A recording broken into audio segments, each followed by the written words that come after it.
The world across YouTube, Facebook, LinkedIn, Twitter. And I'm going live with a couple of my friends, Pace Ellsworth, BJ Hamaker. You guys are the tech therapists. I feel excited to have you on, to have a quick conversation with you.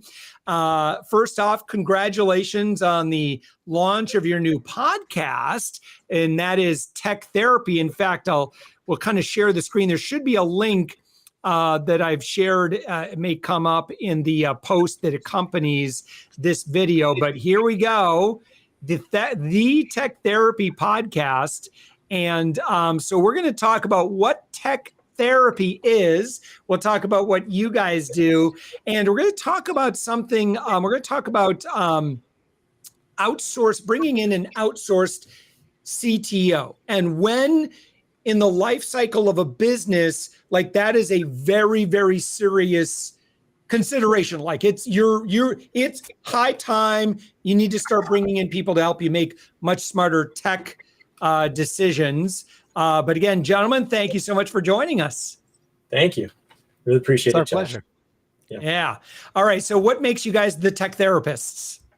Well, it's pretty amazing. We've actually known each other for, it's going on about 10 years and came together, with similar interests online a long time ago. But we both come from these backgrounds of coding and marketing. And it just congealed that I went more in the direction of coding and development and systems design. BJ went more in the direction of SEO and digital marketing and things like that. So we came together and worked on this new project called Nucleus, which is our company where we do this development and we do a lot of custom projects. We've found that we do a lot of projects, mostly in the property services area, but we've done all kinds of things with Best Buy and IMAX and a few other players, and lots of mobile apps as well. So what we've found is that this is such a consultative process. The technology space is so complicated and changes so rapidly, especially as we've seen with the world changing to be so much more digital in the past couple of years, that people really need to sit down and talk about how their technology makes them feel and what impact it's having on their work and their life balance, and what impact it's having on their employees and what impact it's having on their customers. So we really take that approach. Also, we've benefited from the concept of therapy. We're not licensed therapists to work on your personal life. But you play one on TV. Yeah, we really love looking at things from that same perspective, that you should listen internally, listen to those competing voices that are internal to yourself and then inside of your business and from your customers, and figure out what's wrong. Because it could be the technology, it could be just the way you're using it, and so the answer might not necessarily be to build something new or update something, but you might just need a little bit of help. So that's it. Yeah, it's increasingly an enormous part of the environment that we're in, especially, since so many people are working from home now.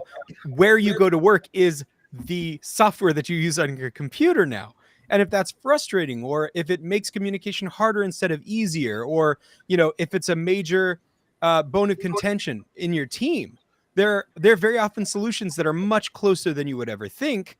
But unless you have that kind of context, like how are you going to make decisions about that? So bringing in someone who has, created software like Pace and I have, or bringing in a company that has worked with lots of other companies on their software so that they can lend some context. That's where it's helpful to have some outside help. If you're the right size company, bringing in an outsourced CTO is seldomly, it's almost always a positive ROI engagement. And I'll let you kind of describe why that's the case. It would have to be, because this is really geared towards a company that is getting to the point where they have to put systems in place to take care of their staff and their customers that involve a lot more automation. We've gotten to a point where so many of the tasks that we do as businesses are automated to the point, and this is becoming radically more true as AI is entering the picture, and like real machine learning tools are doing some pretty amazing things, that it's getting really complicated to manage these systems. You need to have someone that's their job, that's their full-time job. Not necessarily full-time at your company if you're not that big yet, but we see businesses start to need this focus.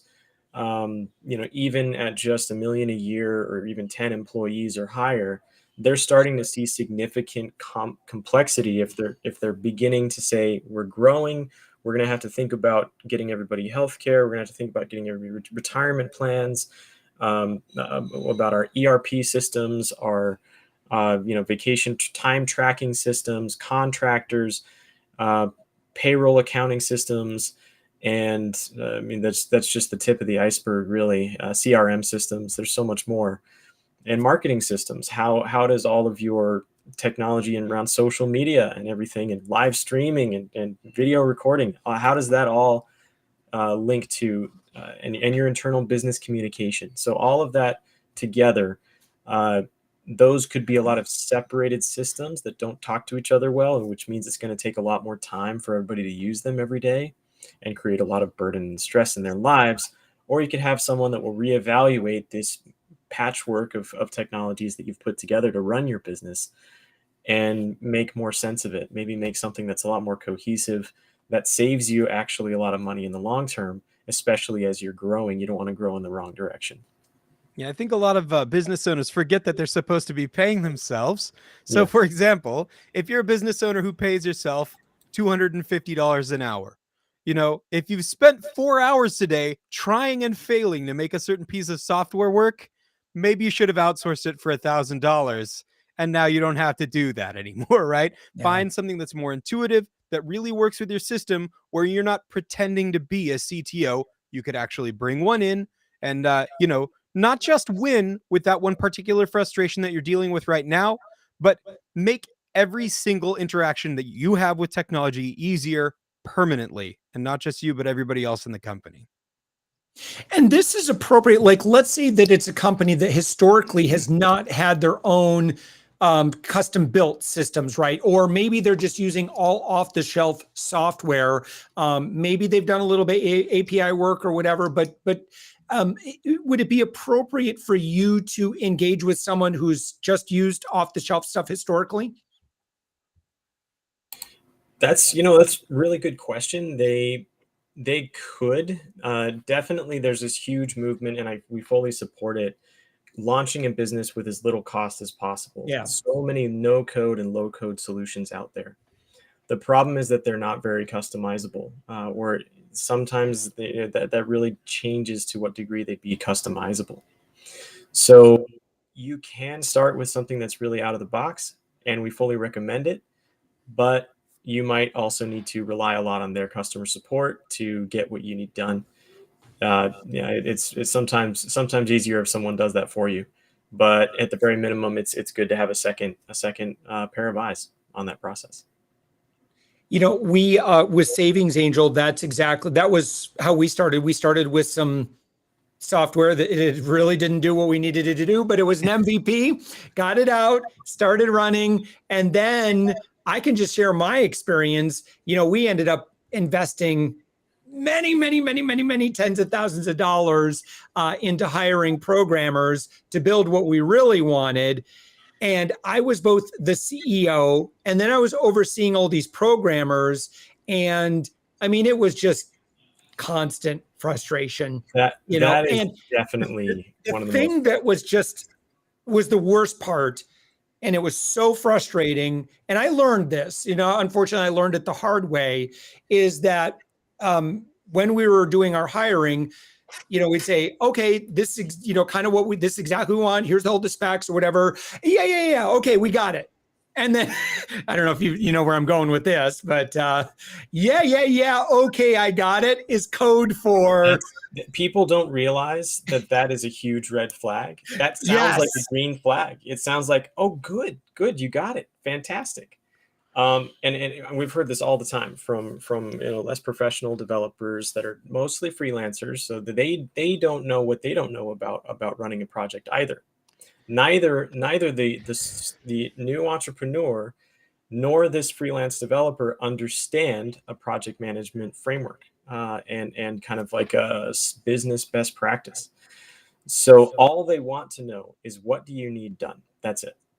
And they're going to get it done the way that they can by searching for the solution, creating something, and delivering it. And then they explain to you, this is how it does the thing that you said. And you're like, great. And then the next day you try it out. You try something slightly different that you didn't think of before, and it breaks. And that's because it wasn't coded in. So saying, yeah, okay, I got it, or oh, thanks, great, or just tell me what you want, is really a bad sign.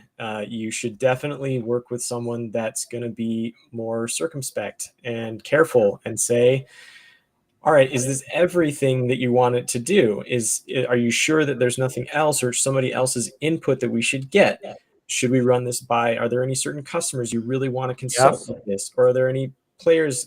Who is this person that's going to use this the most? That's really the thing that ends up happening is you don't consult with the people that should be consulted with, or you just don't consult with yourself enough. You think about one use case instead of the several that you really should be considering. And what ends up happening often is building it to support more use cases doesn't necessarily mean it's going to take more time. It'll take more time if you don't say that at the beginning. Yes, because absolutely. you'll have to go revise it, and you'll have to fix it from this thing that can only support one little solution to something that supports a more broad solution. Whereas we could have just used some off-the-shelf item that we can plug into it to perform more services. So that's really where it gets sticky. And I think people don't realize that they think they could just say, here's how to get the project done, and send it off, and then it's done. You need to spend just about the same amount of time as you would during the development process. You need spend about the same amount of time on planning and about the same amount of time on revisions. So it's really hard for people to internalize that, especially because they know that it's going to cost them. But you want to be sure about the direction you're going to go. Businesses spend so much time doing multiple rounds of interviews with employees, but they spend relatively little amount of time evaluating their technology. And they really need to treat their technology like another employee. Yeah, that one tip that we just shared right there, if you ever have a programmer that says, yeah, I got it, and is not asking a battery of follow-up questions, I love that. I feel like there's someone that just is watching this right now. I think we just saved them a lot of potential headaches. Just that one thing right there. Yeah, and I tell you why the freelancers are doing this is they just need to move from one project to another. Yes. And the reason they do it is because they're only charging $5, $10, $20, $30 an hour. Whereas if you were to go to CDW or Salesforce or some of these these huge enterprise companies, that they're the ones that do all the software development for other Fortune 500 companies, they're charging $300 to $500 to $1,000 an hour to get work done. You don't have to do one or the other. You can do something in the middle, and hire someone at a reasonable rate, close to a market level rate to do that work for you. And you treat them with the same amount of, deference and time and attention that you would any other employee. Yeah, and then you get an entire firm of people who talk to each other to make sure they're making the right decisions. Say, hey, wait, are we avoiding this industry standard advisedly? Like, are we making these decisions based on correct principles? And they can, we can. That's not somebody else, it's us. We'll say, okay, are they going to want to use it for this? Because everybody else does. Should we ask that? Yes, we should. So that's why you'll just get more brains, more context, and the 10,000 hours that Pace has put into coding, and some marketing, perspective that I've put in, and some data context that Zach I don't remember what his title is, but I just think of him as like the code guy. He's a network engineer. There you go.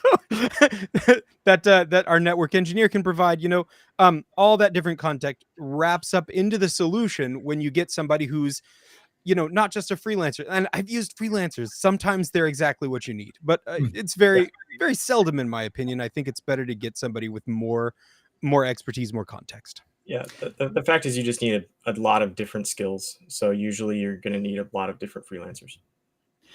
And again, this is Pace Ellsworth, BJ Hamaker. You guys are the tech therapists. Your website, and you have a new podcast launching, techtherapypodcast.com. Let me ask you, you have a distinct advantage in that you're working in tech, and you've been working in tech for decades, right? And so if someone is a CEO and founder of a company, what do you bring to the table that there's just no way that they have that skill set as the founder of the company? That's a really great question. I would say, related to one thing I mentioned earlier, freelancers are really just trying to, they have such a simple business. They're solopreneurs. So you got to put your business manager hat on, that they are also running a business as well. It's just a very, very simple one. They don't have to pay multiple people. They're just thinking about their own schedule, and they're trying to fill it with clients the same way you would. But because they don't have a complexity of this specialization of work, they're not thinking in terms of a business. They're just thinking in terms of development and coding. So they're not thinking about this from the customer's perspective. What is the actual user that I'm building this user interface and user experience for, which you might hear UI UX in this context. They don't necessarily think about how the user would use it. There's an extremely small amount of quality assurance that goes into freelance projects. It's not thought that's put in whatsoever. And usually that's at the enterprise level, that's its own role, is a QA person who goes through and just constantly looks for errors in the code. There are preventative measures that developers can do to get into QA experiences, but largely it spends a lot of extra time to do that. So it's a really hard thing that developers really don't know what they are missing in the rest of the context of the skills that are, some people say tech adjacent, but they're really core to the total development process. UI UX design is separate from development. QA is separate from development. Project management is separate from development. These are three crucial roles that just about every single software project, at least a custom software project, needs, in addition to the developer themselves. Now, they don't need to inhabit individual people. You don't need to have 5 people on your team to build a simple application, but you do need to have the perspective and spend the time on those issues. And so that's just the problem that a developer would have, is a developer is trained in JavaScript or Python or Java or SQL or WordPress, but they're not, or maybe Salesforce or something, but they're not necessarily trained in design or in QA or in management. So they don't know what the business owner wants or how the business owner feels about the project, nor do they necessarily need to care, because that's not their job. Their job is to write code. So it's something that you just need to take into consideration. Maybe the developer's good enough that they know that stuff. Great. If you can find someone that has that perspective and that understands how to save you time, then that's what you want. But it's not their incentive to save you time. Now, Pace isn't one to toot his own horn, so I'm going to interject. Pace has seen it from every angle. Okay. First of all, personality wise, he's one of the most open-minded people I've ever met in my entire life. And that comes in handy so well because it makes him ask more questions than anybody else that I would ever, anyone else I've met. Okay. He thinks about it from every angle. He's worked every angle. He's started multiple business. So he knows what business owners are experiencing at different phases, what it's like to scale, what it's like to hire, what it's like to hire out. And he teaches coding as well. So he's basically experienced the entire universe of coding, and that's why I guess I keep harping on context. But if there were one thing that I would say about Pace compared to anyone else who's trying to do what he's doing, is he does it better because he has so many perspectives and so much experience in each behind it. Yeah, I haven't really thought about that, BJ, but yeah, I've worn a lot of hats. A lot of hats, definitely. Thank you so much, by the way, to our commenters. I've been putting some of the comments on the screen here. Developers are not QA, it's users. I did this for dental software and left because the developers didn't understand why I was failing the code. You could probably extrapolate what he's saying here a little bit better, but I had experience in dental. They didn't, right? So most developers, there's sensitivities that you have as the founder. You're a critical part of that.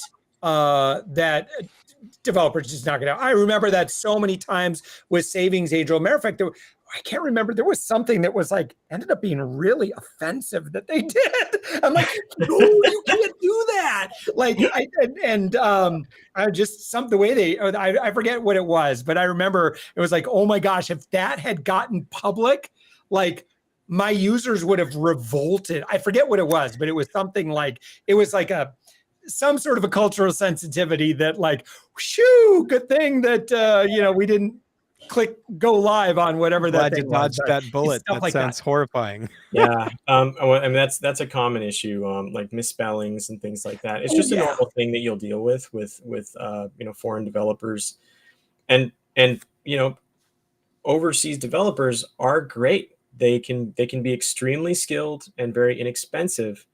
And they could also be very courteous and respectful and things, but they are not necessarily native English speakers, and they might make some just trifling errors that would be trifling to them, but they make significant problems down the road if you scale into a larger development team and then they can't read the code, or you get even worse problems like that, like a PR issue.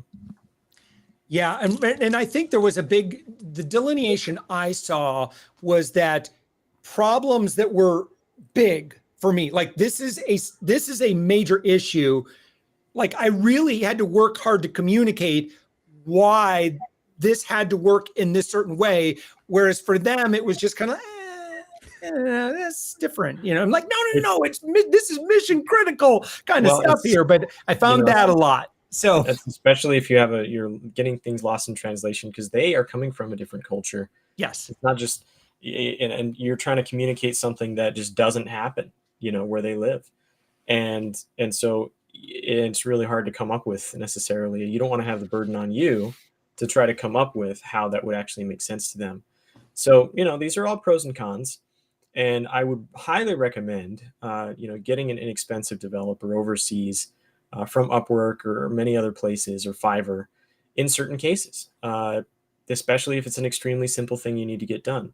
Like if you just want a quick design done on a website for how a website could look from a very simple prompt and a couple of reference, competitor examples or something, then you could get that done for literally like $5 to $10, $50 or something like that. It's very inexpensive.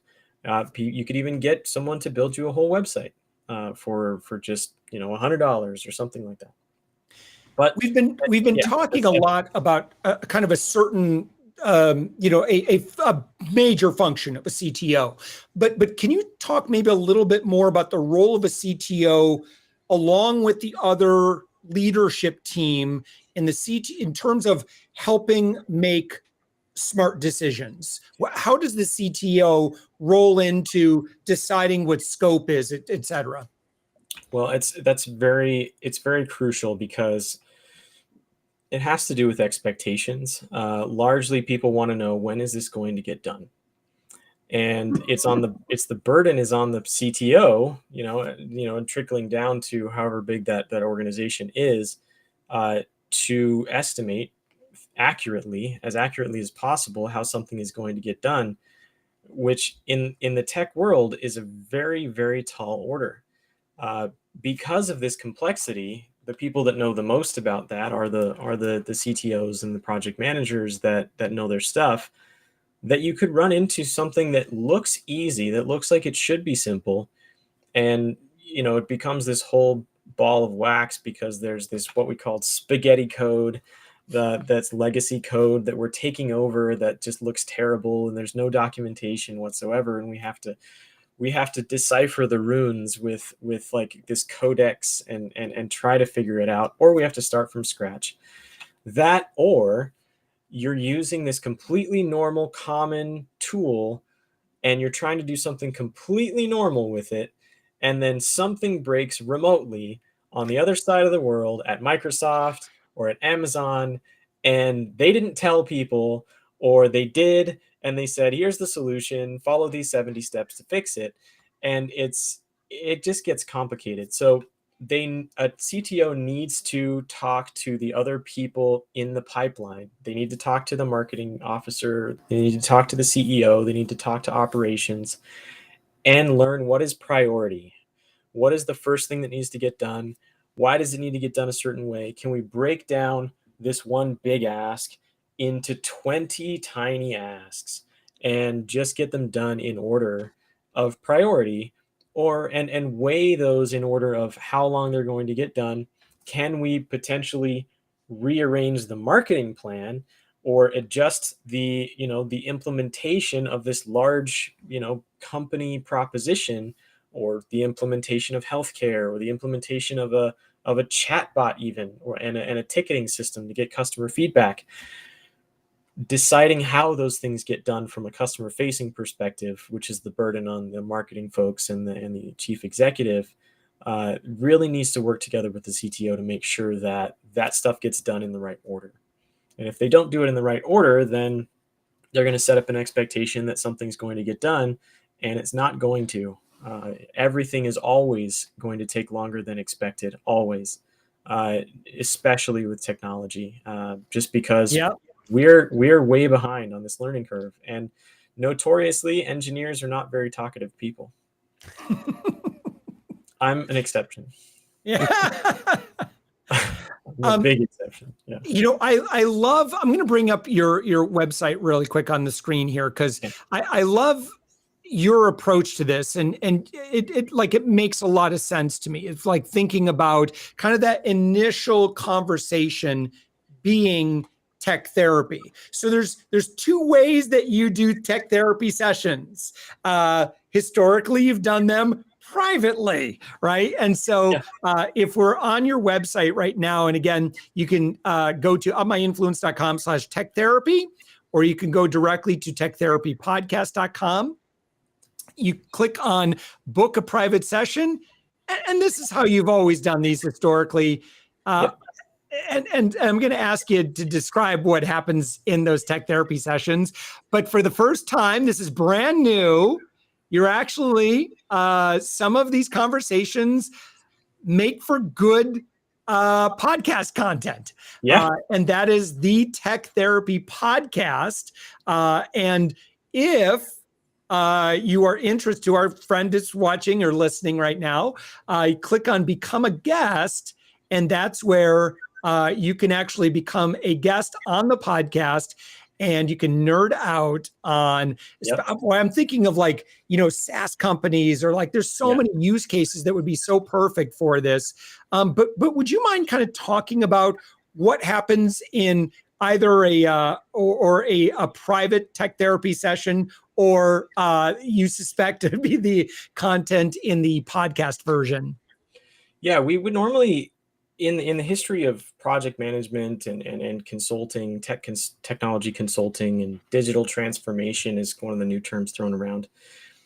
It's normally called a discovery call, or a scoping session or something, where we're talking with the customer and just learning what is the design, what is the ask, what are you trying to get done.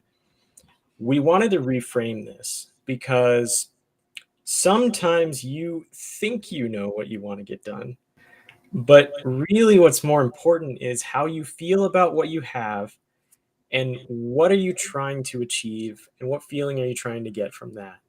So we don't want to, the point is not to inject a bunch of touchy feely. That's not the purpose, but we want to have our own focus on this that says, when we get into this meeting with you, we're going to learn about your business, and we want you to tell us about it in a way that you're telling us about, the structure of it differently than you would pitch it to a customer.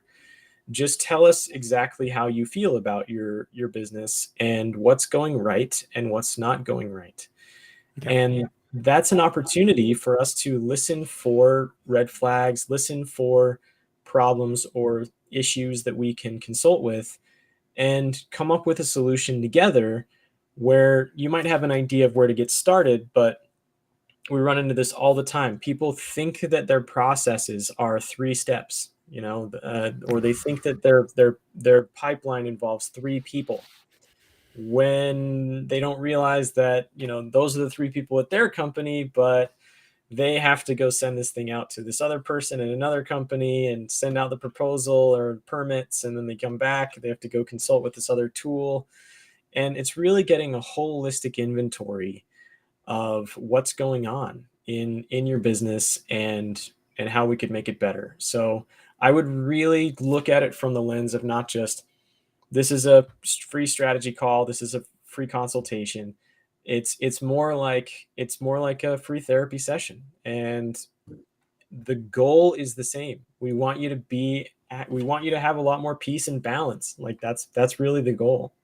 Not necessarily a bunch more happiness and excitement, just a lot more peace and balance. So that's where you're actually going to get to the point where you're going to get what you want, because we talk about what your actual needs are as opposed to what you think that they are.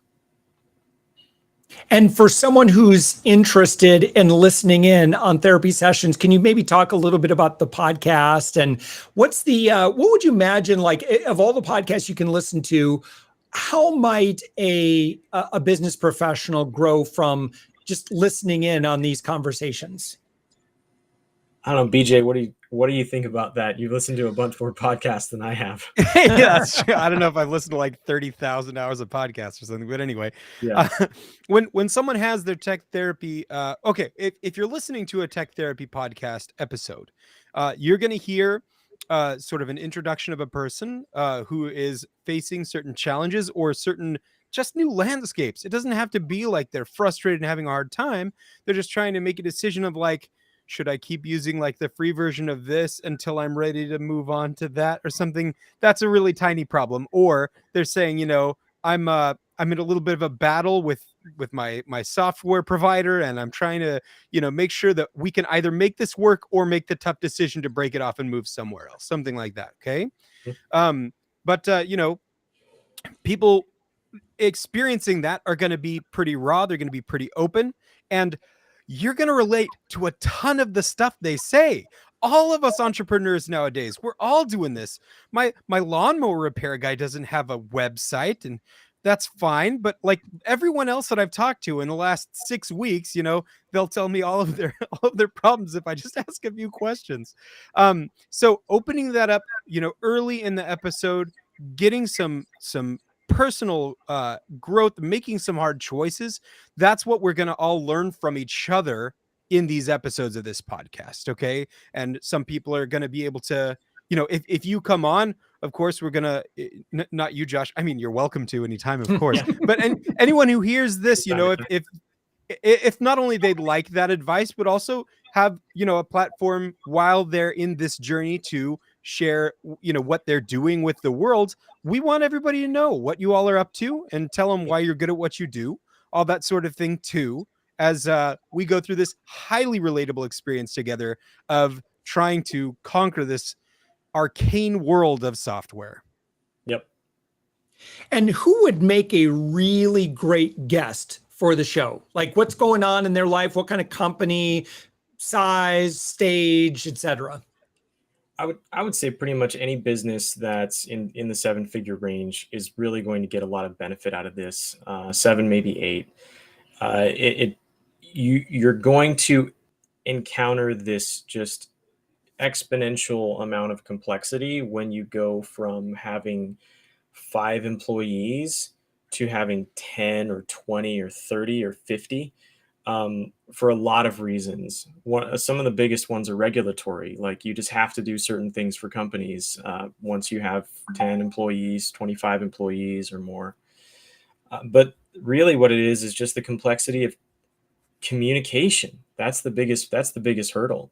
You get to the point where you have something that is universally loathed called middle management.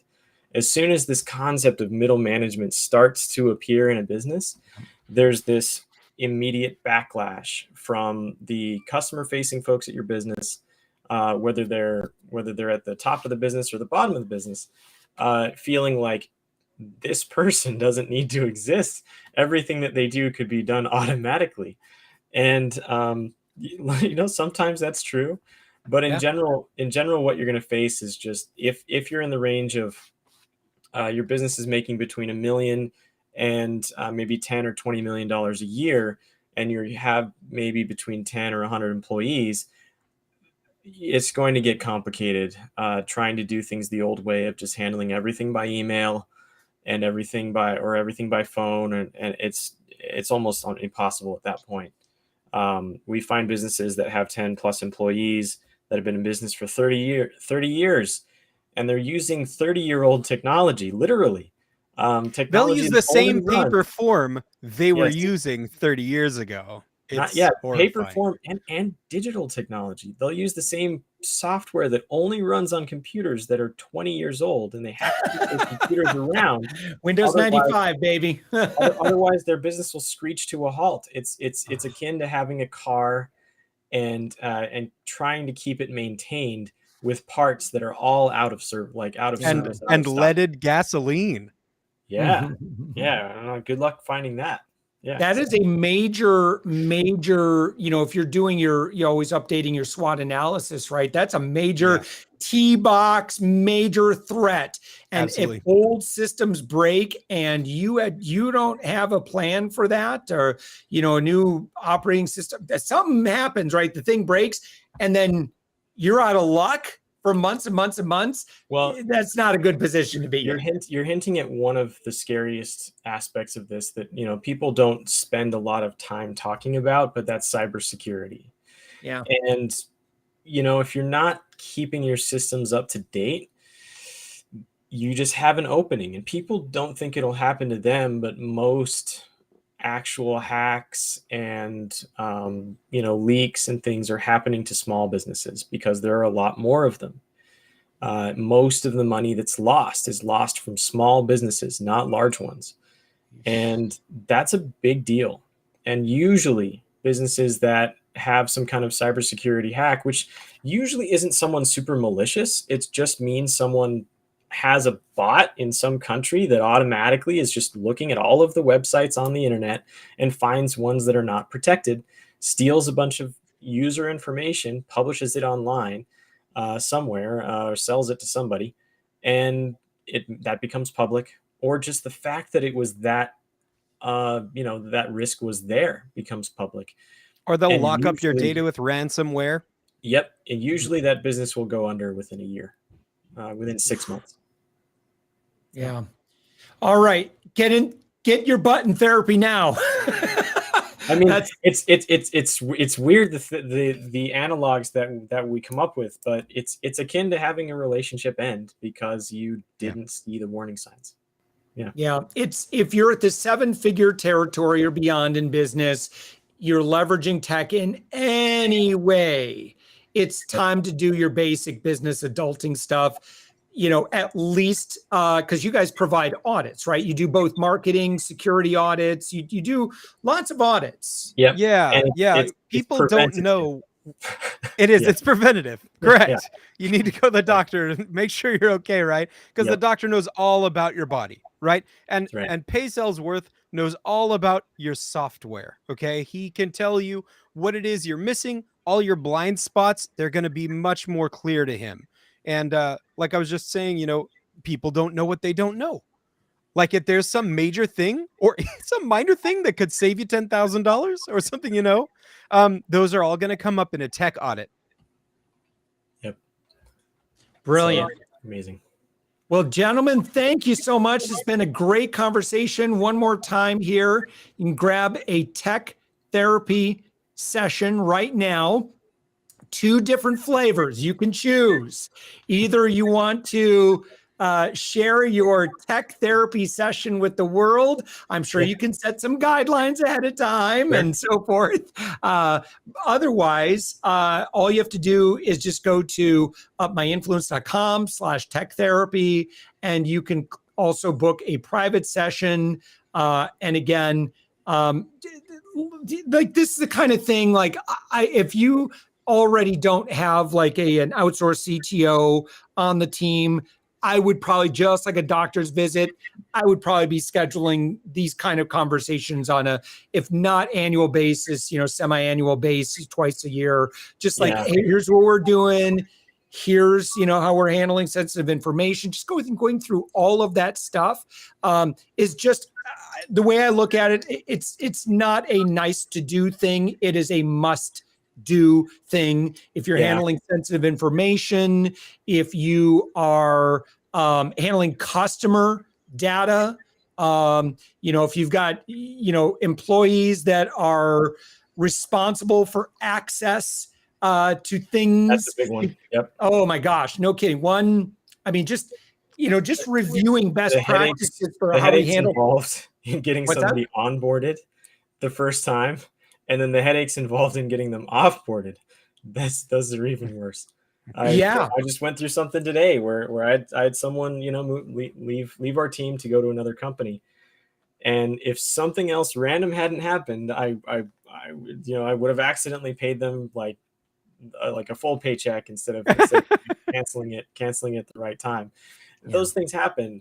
I'd just add, normally something that very often something we'll deal with is just a one-time fix. But usually we will work with you transitionally or long-term, just like a regular therapist would if you had some life issue that was troubling you. They'd probably work with you for a while, maybe eventually it'd get fixed, and then, you'd meet less often or stop. Eventually, you might just get a full-time CTO, transition everything over to your own well-understood technology, and everything's up to date, and we're happy. Or we can work with you for as long as you want. But usually it's going to be more than one session. Awesome. All right. Pace Ellsworth, BJ Hamaker, thank you so much for the conversation. This has been a lot of fun. Congratulations on the launch of the new show. Again, one final, if you're ready for your own tech session, your tech therapy session, we've got a link up on the page in the post below, myinfluence.com/tech therapy. Or again, you can just go directly to the website techtherapypodcasts.com, and you can schedule either a public to the world version or a private session. Gentlemen, thank you so much and enjoy the rest of your week.